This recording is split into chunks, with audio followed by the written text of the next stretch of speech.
convex drilling. Convex drilling, it needs a point to point ENC system. Now let us see a straight cut ENC system.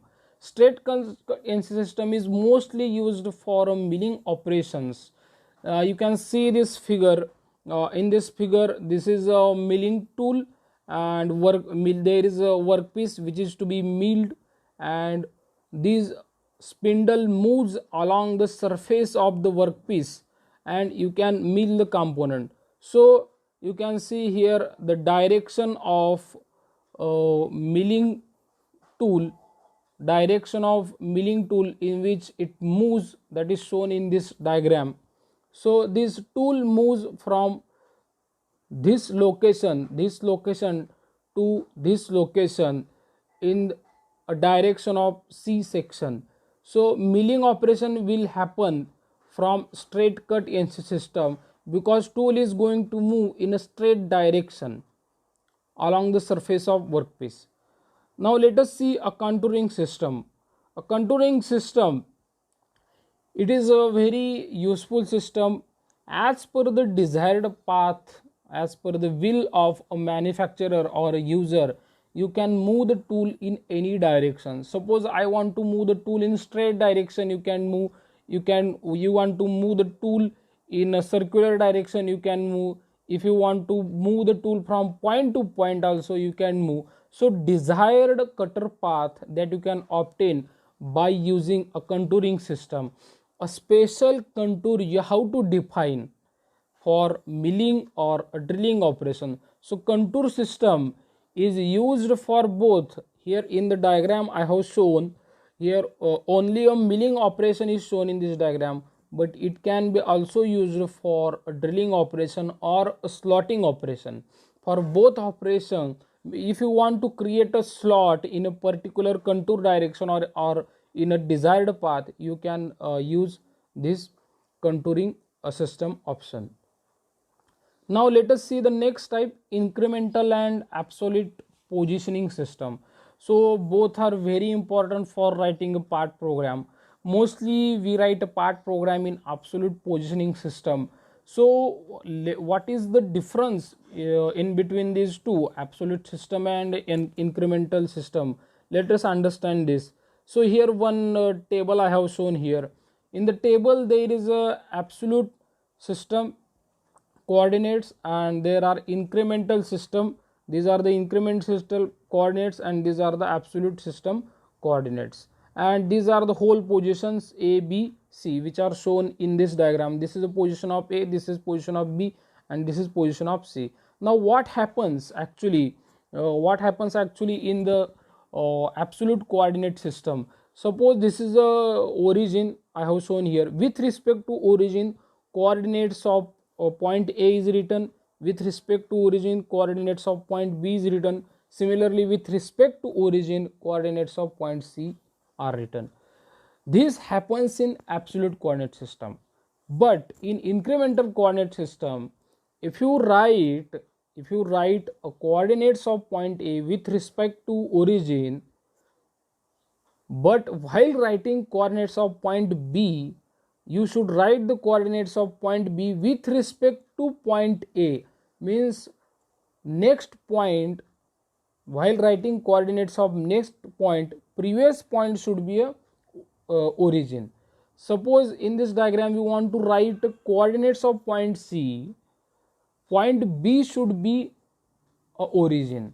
So previous point becomes origin and you can write the coordinates of next point. This is called as a incremental coordinate system. Both coordinate system mostly used for drilling operations only. You can see the difference exactly. In incremental coordinate system, x coordinate, y coordinates are written with respect to by assuming previous point as a origin. Now let us see absolute coordinate system. What are the advantages of absolute coordinate system ACS? It is a very easy to check and correct a program written. If there is any mistake in a particular block means it is a line in a part program. Line in a part program is called as a block. if there is a mistake in a particular block, it will affect only the incorrect dimension mentioned in that block.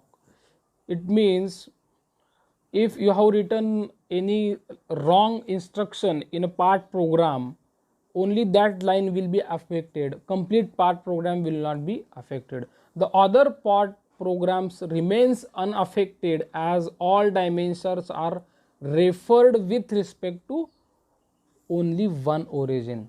So for getting an accuracy in the part program, we should consider origin for writing each dimension. We should consider origin for writing each dimension. Fewer efforts are required while transforming actual component drawing to NC component drawing. Then let us see what is the advantage of incremental coordinate system.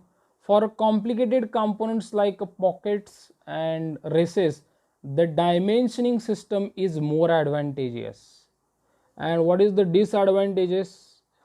Positioning errors are compounded in incremental positioning system. If position error occurs, all subsequent points contains the accumulated error. What happens? We see this diagram once again. If there is a error in positioning tool at point B, definitely there will be a error in positioning a tool at point C. So if tool position becomes wrong, next point will be positioned wrongly. If tool position is wrongly positioned, then next point will become wrong. So incremental coordinate system, rather I will say, it is quite risky to write a part program in incremental coordinate system. So better way, we will write a part program in by using absolute coordinate system. For that purpose, G9090 is code is used, which is a preparatory code that we are going to learn in chapter number 8. Now let us see a next type of NC system on the basis of loop or control system, that is called as open loop control system. This is open loop control system. Now in open loop control system, there are the components. First one is a tape reader, second is a machine control unit, stepper motor, gearbox, lead screw and work table. Now already we have seen the components of NC system which consist of a tape reader, which consists of machine control unit, which consists of stepper motor, a gearbox, work table, but there is no feedback system. Tape reader reads the instructions given on a punched tape, that is followed by machine control unit which controls the instruction, which reads the instructions given in a tape reader, and it controls the motion of stepper motor. Stepper motor controls the motion of gearbox, gearbox controls the motion of lead screw, and lead screw controls the horizontal motion of work table. But in open loop system, as per the given instruction, if work table is not moving as per the instruction, there is no feedback system or there is no signal system. This is the error happens.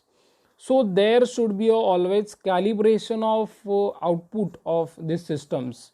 In open loop systems, that does not happen. Work table does not give feedback to the machine control unit, so that machine control unit can improve the controls over the stepper motor, it can improve the control over gearbox.